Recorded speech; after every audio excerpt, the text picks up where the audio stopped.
Olá pessoal, o objetivo desse vídeo é fazer um breve comentário sobre a nossa prova de AV1.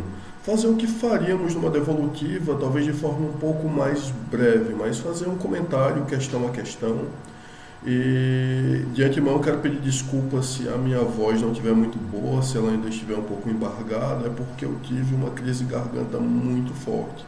Então eu não sei como exatamente ela vai sair no áudio, mas eu espero que o vídeo em si, o áudio, que a qualidade fique boa, que dê pelo menos para entender o que eu estou falando.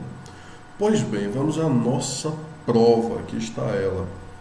A primeira questão tem um texto da Odete Medawa, que foi um texto que já estudamos, eu não lembro exatamente qual foi a aula, mas esse foi aquele texto da Odete que nós estudamos e que trabalha essa passagem do texto que está transcrita aqui, é a que trata da lide como critério diferenciador entre processo e procedimento administrativo.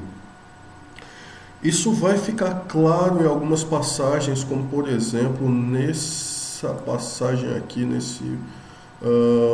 nessa frase aqui, achei.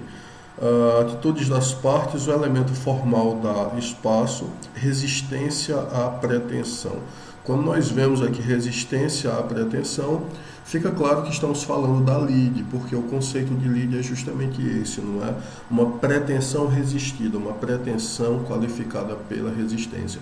Então, o gabarito dessa primeira questão é letra E, lide. Eu creio que a maioria de vocês, se não todos vocês, acertaram a questão. Vamos lá, a segunda questão. A segunda questão também é uma questão que envolve um pouco interpretação de texto, envolve também, é uma questão de múltipla escolha típica de concurso e fala especificamente de competência. Então nós temos as assertivas e temos que identificar as corretas, lembrando que a questão busca as corretas. Primeira assertiva, um órgão administrativo e seu titular poderão, se não houver impedimento legal, delegar parte da sua competência a outros órgãos ou titulares, desde que sejam hierarquicamente subordinados a eles. Na verdade, essa passagem aqui está equivocada. Na lei, o que a lei vai dizer é: um órgão administrativo e seu titular poderão, se não houver impedimento legal, delegar parte da sua competência a outros órgãos ou titulares, ainda que não sejam hierarquicamente subordinados a eles. E nós sabemos que é possível a delegação de competência mesmo entre autoridades e órgãos que estão na mesma hierarquia. Enquanto a avocação, a gente só avoca do inferior hierárquico, do subordinado, melhor dizendo, na delegação é possível delegar para o subordinado ou na mesma hierarquia. Então, a primeira, portanto, está errada. Vamos ver quantas eliminamos aqui embaixo, não é? Se a primeira está errada e aqui a assertiva vai dizer, a questão, perdão, vai dizer, estão corretas as assertivas. Letra A. 1, 2 e 4 não pode ser, já que a 1 está errada. B, 2, 3 e 4 pode ser. C, 1, 3 e 4, opa, 1 não pode ser. Então já eliminamos a letra A e a letra C. Ficamos entre B, D e E. O que é que diferencia a B, a D e a E? B e D, a 2 vai ser verdadeira.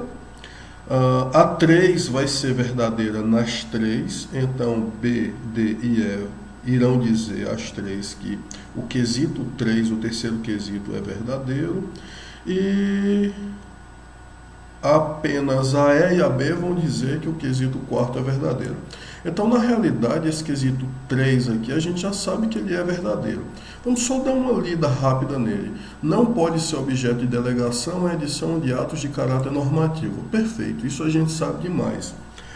Atos de caráter normativo não podem ser delegados em hipótese alguma.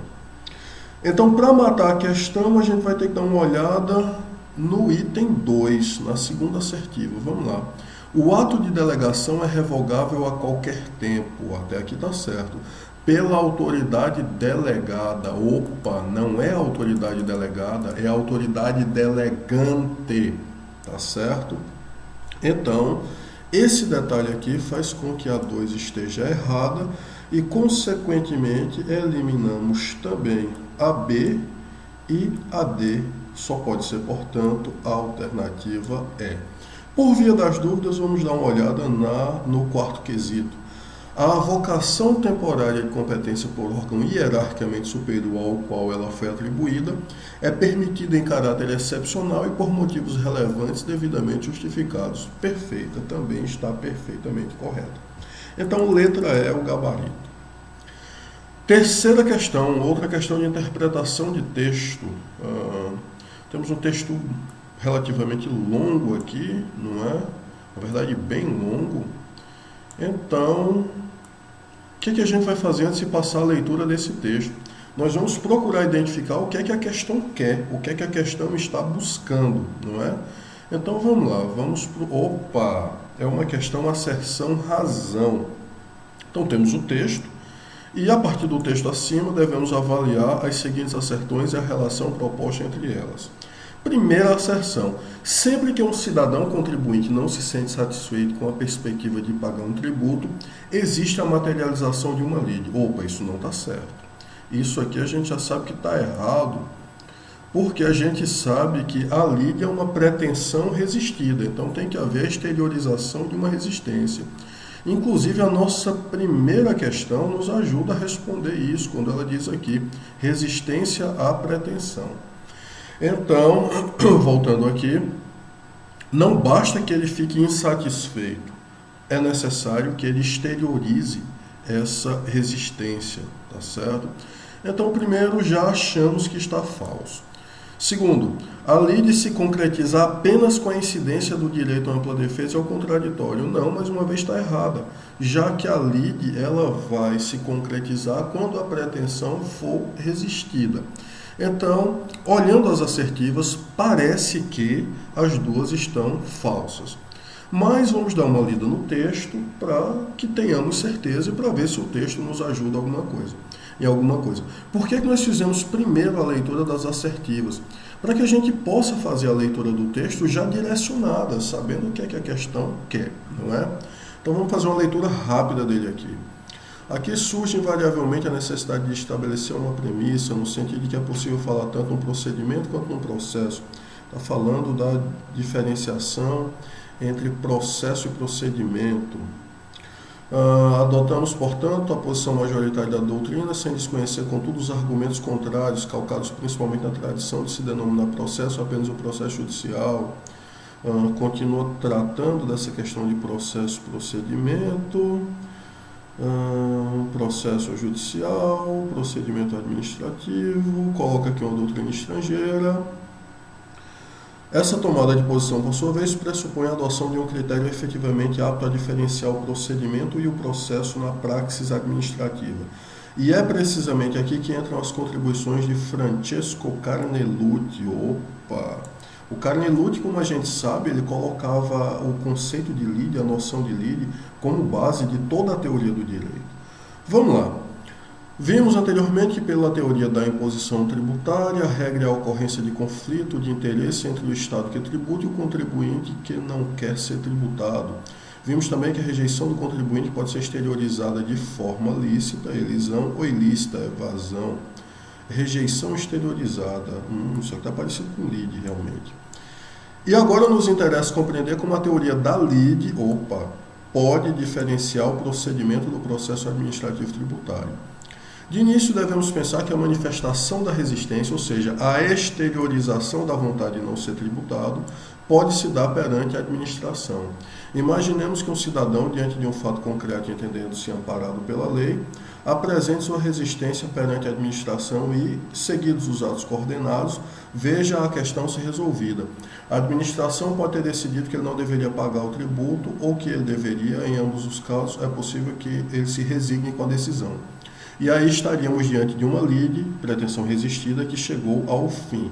Mais que isso, considerando que muitas destas lides podem se desenrolar e de fato se desenrolam perante a administração, sendo aí mesmo pacificadas, podemos entender que é perfeitamente possível falar na existência de um processo administrativo.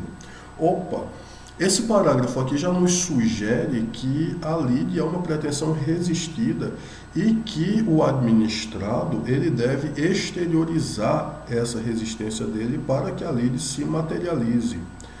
Vamos lá, vamos procurar aqui novamente. Apresente sua resistência perante a administração.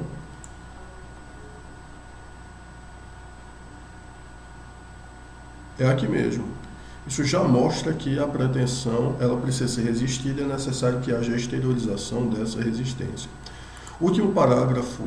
Conclui novamente que existe um processo administrativo, o qual consistiria no complexo dos atos coordenados,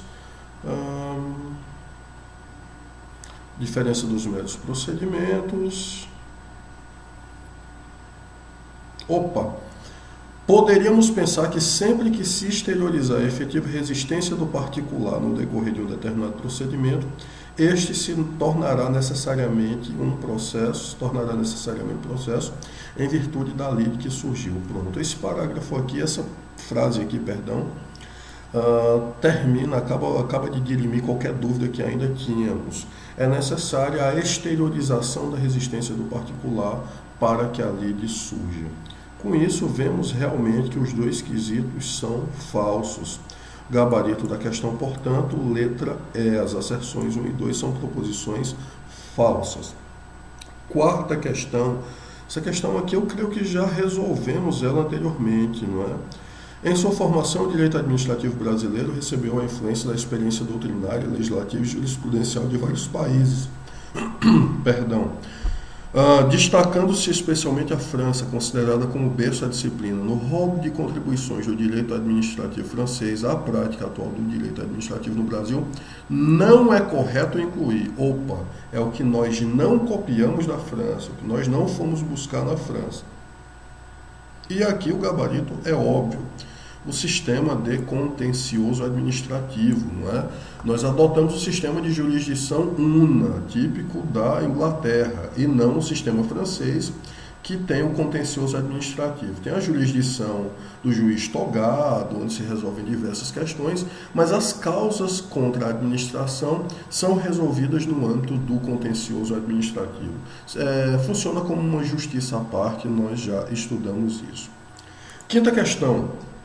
A respeito das disposições da Lei 9784/99, que estabelece normas básicas sobre o processo administrativo no âmbito da administração federal direta e indireta, visando em especial a proteção dos direitos dos administrados e ao melhor cumprimento dos fins da administração, analise as seguintes proposições. Primeira proposição. Os preceitos da Lei 9784/99 também se aplicam aos órgãos do Judiciário da União quando no desempenho de função administrativa, ou seja, quando na sua função atípica. Certíssimo. São legitimados como interessados no processo administrativo, entre outros, aqueles que, sem terem iniciado o processo, têm direitos ou interesses que possam ser afetados pela decisão a ser adotada. Correto também. Vamos lá, 1 e 2 estão corretas. Vamos começar pela primeira. Se a primeira está correta, então nós eliminamos a C e a D. Matamos essas duas. Se a segunda está correta, nós eliminamos a B. Basicamente, eliminamos a B. Então, estamos entre a e a E. Ou a 1, 2 e 4 são corretas, ou todas as proposições estão corretas. O diferencial aqui vai ser basicamente a terceira assertiva, não é? No processo administrativo podem ser objeto de delegação pela autoridade competente, entre outros a edição de atos de caráter normativo e a decisão de recursos administrativos. Essa aqui na realidade nós já respondemos uma questão sobre isso. Aqui a nossa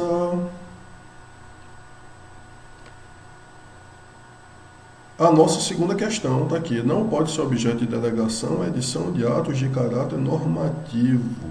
Então, nós já sabemos que não pode ser. Então, esse terceiro quesito é falso. Se ele é falso, só pode ser a alternativa A. Somente as proposições 1, 2 e 4 estão corretas. Teve até um errinho de digitação aqui, não deveria ser estão corretas. Vamos lá, sexta questão, também uma questão de múltipla escolha baseada em análise de texto. Primeiro quesito, a administração deve revogar seus próprios atos quando eivados de vício de legalidade e pode anulá-los por motivo de conveniência ou oportunidade, respeitados os direitos adquiridos. Opa, teve uma inversão aqui nos conceitos. Ela anula os atos ilegais, ou seja, atos com vício de legalidade, e ela revoga por motivo de conveniência ou oportunidade. Lembrando que se o ato não respeita a lei, se o ato tem um vício de legalidade, ele nem sequer deveria existir. Então ele não vai ser revogado, ele vai ser anulado. A primeira, portanto, está errada. Vamos ver quantas alternativas matamos. Letra A. Apenas as afirmativas 1, 2 e 3 estão corretas. A alternativa A já está fora. Apenas as afirmativas 2 e 4 estão incorretas. Opa, teve uma casca de banana aqui. Correta, incorreta. Apenas as afirmativas 2, 3 e 4 estão corretas. E apenas as afirmativas 1, 2 e 4 estão incorretas. Bom, eliminamos basicamente A. Segundo quesito. O direito da administração de revogar os atos administrativos de que decorram efeitos favoráveis para os destinatários decai em 5 anos, contados da data em que foram praticados, salvo comprovada má-fé. Mais uma inversão de conceito aqui. O direito da administração de anular os atos administrativos.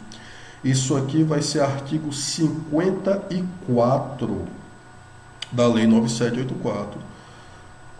O direito da administração de anular os atos administrativos. Claro, ressalvada a comprovada má-fé. Nesse caso, a decadência não será em 5 anos a partir da prática dos atos, mas sim da descoberta da má-fé, da descoberta de que houve a existência de má-fé. Tá certo? Então, a segunda está errada. Vamos ver quantas eliminamos. 2 e 4 estão incorretas, essa permanece. 2, 3 e 4 estão corretas. Então, eliminamos a 1 e eliminamos a C. Então, ou a 2 e 4 estão incorretas, ou a 1, 2 e 4 estão incorretas. Só que já vimos que a 1 também é incorreta. Então, apenas as afirmativas 1, 2 e 4 estão incorretas. Vamos dar uma olhada na alternativa 3, só para termos certeza. Considera-se exercício do direito de anular qualquer medida de autoridade administrativa que importe impugnação à validade do ato. Certíssimo? Realmente matamos a questão. Sétima questão, que me parece foi a que vocês tiveram um pouco mais de dificuldade, o que provocou um pouco mais de debate, não é? A vigilância sanitária do município X, ao realizar a inspeção rotineira na farmácia Y, identificou em seu estoque que havia exposição de medicamentos de uso controlado com prazo de validade expirado em 1 dia. Os agentes imediatamente apreenderam os medicamentos, que foram encaminhados para a incineração, não oferecendo oportunidade ao proprietário de apresentar justificativa sobre o ocorrido. É possível afirmar que a forma como os fiscais agiram contraria o princípio da ampla defesa e do contraditório, e que os medicamentos somente poderiam ser destruídos após regular processo administrativo? Responda sim ou não e justifique sua resposta. Essa é uma questão que dá margem a um certo debate, já que os medicamentos foram apreendidos e destruídos sem que o proprietário da farmácia pudesse justificar, pudesse argumentar alguma coisa. É necessário observar, entretanto, que eles estão vencidos, logo, eles são impróprios para o consumo humano. Eles deveriam ser destruídos de qualquer forma, eles não podem mais ser utilizados. O que o proprietário pode e deve justificar eventualmente é que aqueles medicamentos já não seriam vencidos, aqueles medicamentos, não sei, já estavam separados em um depósito para serem destruídos. Mas veja, que esses medicamentos seriam destruídos, eles seriam de qualquer forma. E aqui a vigilância sanitária está exercendo o seu poder de polícia. Então, O posicionamento mais razoável é considerar que não houve ofensa à ampla defesa e ao contraditório, ainda mais considerando que o contraditório e a ampla defesa poderão ser exercidos no eventual processo administrativo que venha a impor qualquer sanção ao proprietário da farmácia. Então, se, por exemplo, for a administração resolver sancioná-lo, resolver puni-lo de alguma outra forma, aí sim caberia falarmos em ampla defesa e contraditório. Lembrando que o contraditório, eventualmente, pode ser diferido no processo. O que eu quero dizer com isso? A apresentação, a existência do contraditório pode acontecer oportunamente no momento depois. Ela não precisa acontecer no exato momento, nesse caso da apreensão dos medicamentos vencidos. De qualquer forma, o mais importante nessa questão é a argumentação de vocês. É saber se vocês identificaram corretamente o caso e se vocês argumentaram de forma coerente. Esta foi a nossa prova, nossa V1. Eu espero sinceramente que vocês tenham gostado e espero sinceramente que tenhamos podido aprender um pouco mais de processo administrativo. Forte abraço a todos e bons estudos.